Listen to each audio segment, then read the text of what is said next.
Assalamualaikum warahmatullahi wabarakatuh. Yeah, last meeting we already talked about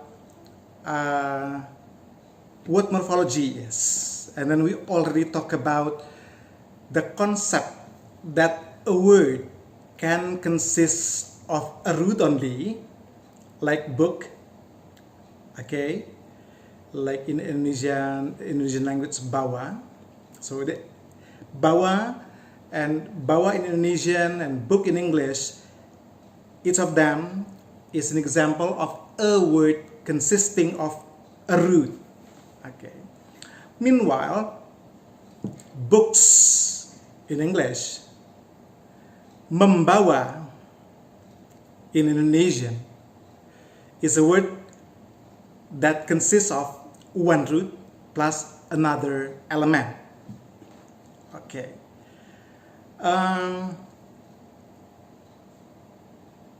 Refilling in English, pembawaan in Indonesian is an example of a word consisting of one root plus some other elements. So in refilling, the elements are fill itself, and then ing. In pembawaan, in Indonesian, the elements are bawa, me, and then an. Okay, there are three elements. Okay, one root plus another element. And then fill in English, refilling is the root. The others are some other elements. And then bawa in pembawaan is a root, and then the others are other elements. Okay. Yeah, when we are talking about elements of words in morphology, we call the elements morphemes. And then let me give you an example, an English word, unhappiness. Unhappiness consists of how many elements, everybody? Yes, the English word unhappiness consists of three elements. The first is, don't start with un. So let's start with the most important. Okay, let's start with root happy, and then some other elements is an and ness. Okay, I'm asking you, what is happy? You can answer my questions easily. Oh, okay, happy is a situation when you feel great. Okay, okay, you can explain it, what you call that, clearly. And when I ask you, what is an? What is ness? Okay, you cannot explain it, what you call that, clearly. Like, what is main in Indonesian? Oh, main is an activity of doing something that make you happy. Okay. And then when I ask you, what is per? What is an? You cannot answer it easily. Okay. Why? Because happy in unhappiness is a lexical morpheme. Meanwhile, an and ness in unhappiness are grammatical morphemes. And then there is a question now, what is morpheme? Okay, in morphology, elements of word are called morphemes. Let's come back. In unhappiness, happy is the root. Okay, we already talked about that. And then happy is a lexical morpheme. Okay. Ajar in pelajaran is a lexical morpheme. because you can explain the meaning of ajar. So there is an explanation of ajar in the dictionary. There is an explanation of happy in dictionary. But there is no explanation of an and explanations of nes, the explanations of pe, the explanations of an in dictionary. Again, happy in unhappiness is a lexical morpheme. Bawa in ajar in pelajaran is a lexical morpheme because it has got its dictionary meaning. Let's come back to English. What is us? I am sure that you know what I'm asking. Pak Fauzi, I know what you are asking about actually, but your question is not clear enough. Are you asking about us in books, or are you asking about us in things? For example, Pak Fauzi always sings every day. So it should be sings, right? Not sing. And then, Pak Fauzi suggested us to have more books. Okay. Pak Fauzi, please give clear question. Us. So I ask, what is us? Explain it. Okay. Us in books or us in things? Us in books means the object is more than one, and us in things means that the doer of an activity of this one, okay, is the third person singular. You are dealing with grammar. So while book is a lexical morpheme, us is grammatical morpheme. Okay? Yeah. Let's come back to Indonesian. Membawa, dibawa. What is bawa? Bawa is carrying something. Okay. What is me? What is di? Pak Fauzi, I know what your question is, but your question is not clear enough. Di in di bawah or di in di dalam. So they are different, Pak Fauzi. Perhaps you are asking about di in di bawah. Okay, because you are asking di and me. Di is an element of word functioning to mark that the word is a passive verb. Meanwhile, me in melakukan or membawa, melakukan, membawa, mengajar, me in mengajar means that the verb is an active verb, not a passive verb like di bawah. You are dealing with grammar.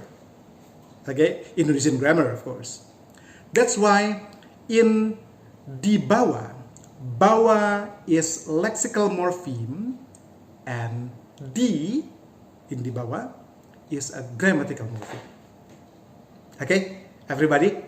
So we are already discussing about morpheme. What is morpheme?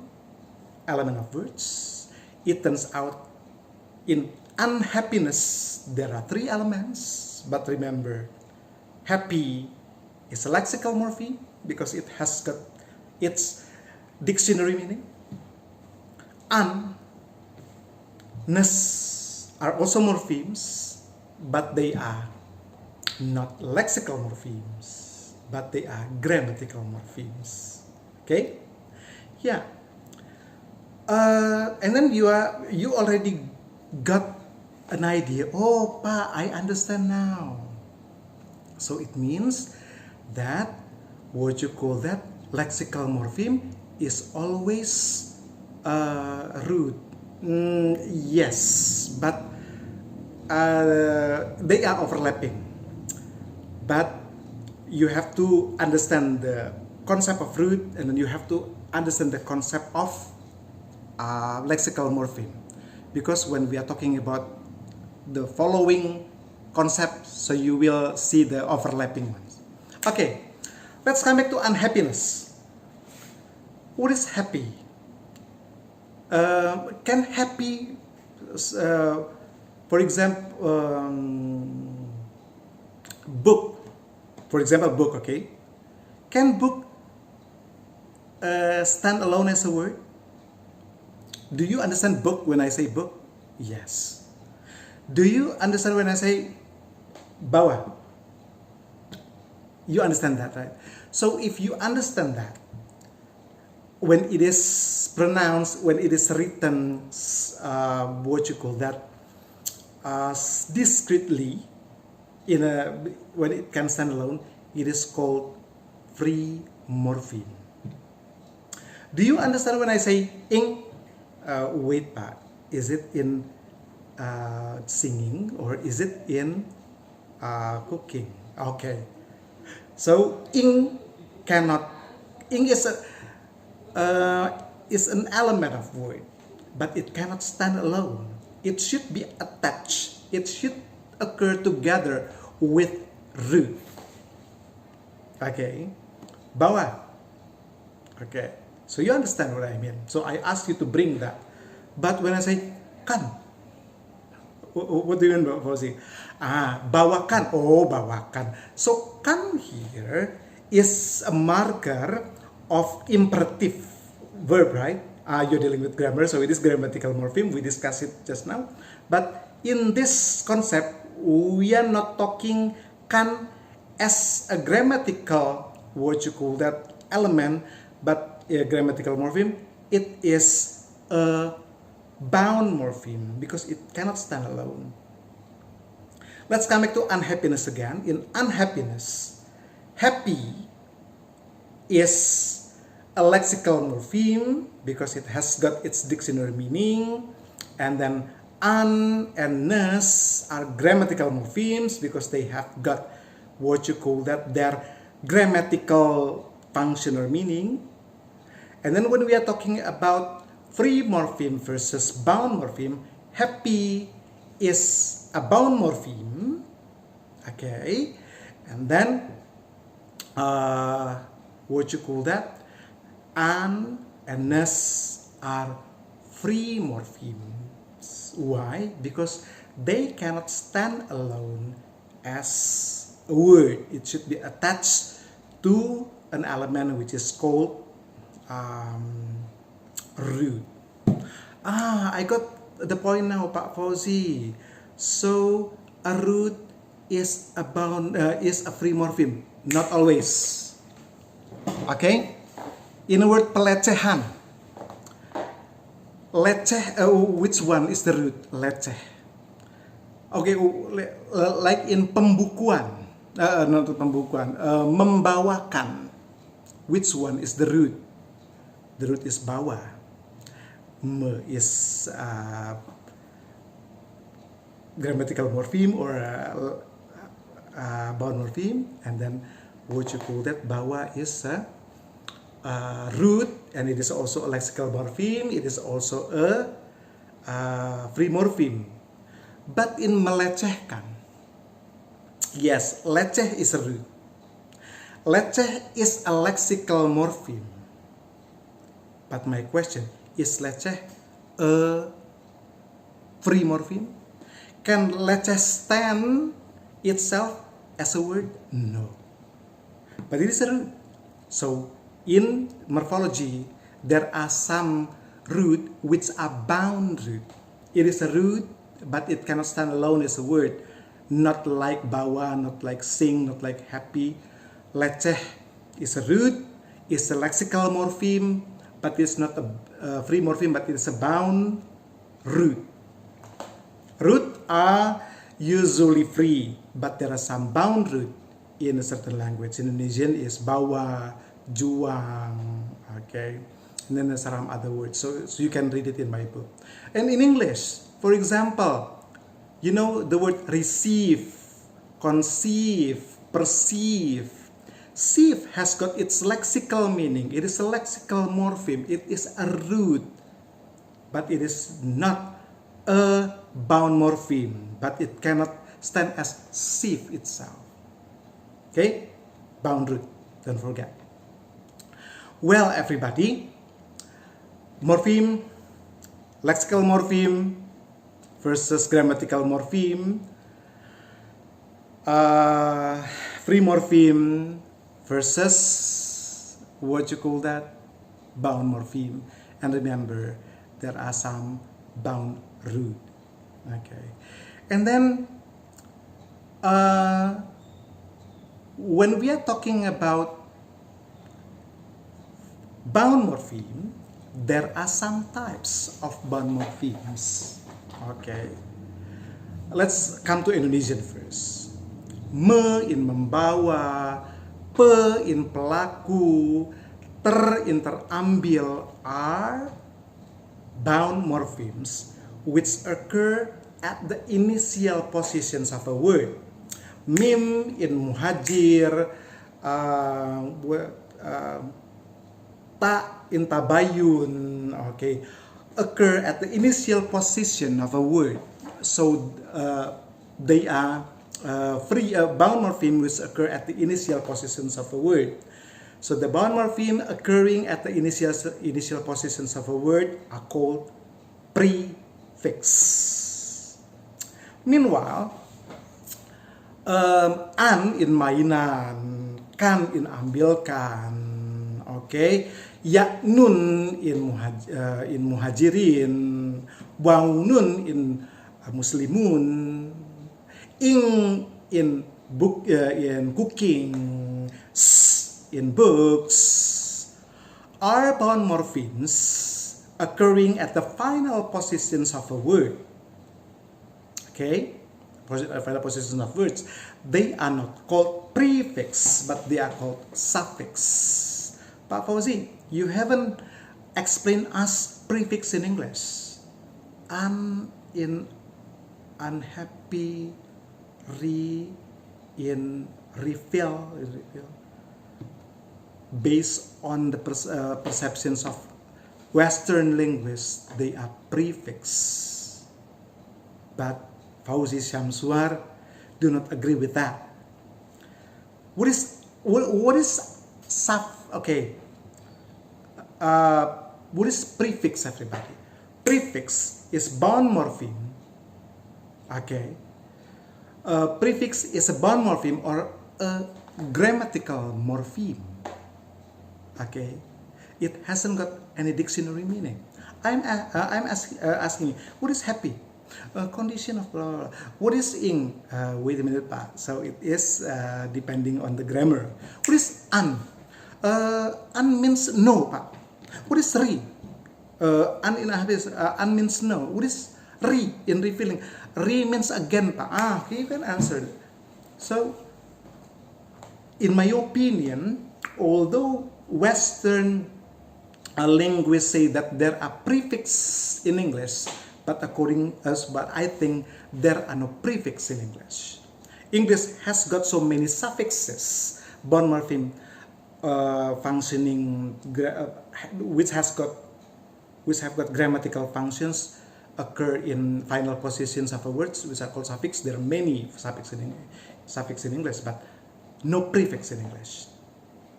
Okay, well, everybody, the bound morphemes that I explained you about are types of affix. What are affix? Affixes are bound morphemes. Okay, the bound morphemes that occur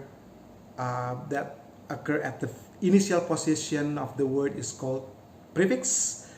When it occurs at the final position of a word, it is called suffix. And in languages in Nusantara, Malay, Sundanese, Javanese are languages in Nusantara. If you study those languages, you can see a certain bound morpheme, some grammatical morphemes that occur not at the initial position, not at the final positions, but in the it is inserted in the middle of a word. Okay, it is inserted within the word. For example, let's come to the language spoken in western part of Java Island. In that language, For child is budak in that language. For children, it is barudak. So what is happening? Budak plus ar becomes barudak. For sleep, it is sare. When the sleep is done by many people, it is not sare, but it should be sarare. Okay? Sare plus ar becomes sarare. What is ar here? Here is not a prefix, not a suffix, but it is an infix. What is infix, everybody? Infix is a bound morpheme, a grammatical morpheme inserted within a word. In Malay, in Indonesian language, there is like gembung, if it is only one. But if it is dealing with the pluralization, so it is not gembung but gelembung. It is gigi. Gigi is only one. When it is plural, so it is not gigi but gigi plus o becomes geligi. Okay, we have talked about what you call that? Prefix, suffix, infix. In English, there is no infix. Okay. Infix happening in what you call it, found in English is the infix derived from Latin. So I mean, I would like to say there is no original English infix. Let's come back to Nusantara again. Unhappiness, not Nusantara, English, unhappiness. Happy is a root. Happy is a lexical morpheme. Happy is a bound morpheme. And ness are what you call that? Bound morphemes. Some people say an is prefix. Okay, let's say prefix. Okay, and then ness is a suffix. Okay. Prefix, root, and then suffix. In Indonesian, there is also membawakan, membawa. There is membawa, right? Okay, dia membawa sesuatu. Okay, bro, bawakan tasku, bro. Bawakan, there is word bawakan in Indonesian. Okay. In membawakan, bawa is a root, bawa is a lexical morpheme, it is a from morpheme, me is a prefix, kan is a suffix. Okay, but in keadaan, ke is not a prefix, an is not a suffix. In mainan, an is a suffix, but in keadaan, so the word is something like this. It is ada, and then an is something like this. Kean. Why? There is. Do you think there is the word keada in Indonesian? Adaan in Indonesian, not in Palembang language. Adaan is a pempek, right? Okay. No. This word in keadaan, ada is a root, is a lexical morpheme, is a free morpheme. Kean is a circumfix. Circumfix is a split affix. Okay, everybody. So we already talked about root, free morpheme, lexical morpheme, grammatical morpheme,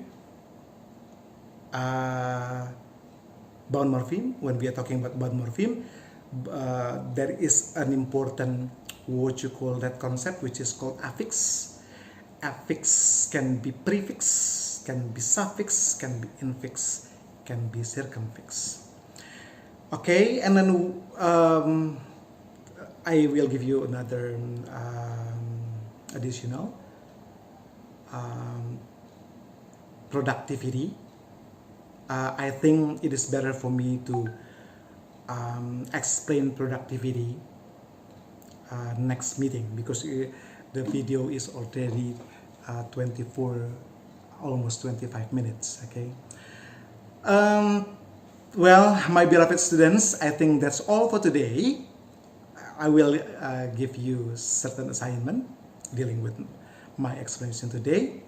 We will meet again next week. We will talk about productivity and some other important concepts in morphology. The last words from me today is Assalamualaikum warahmatullahi wabarakatuh.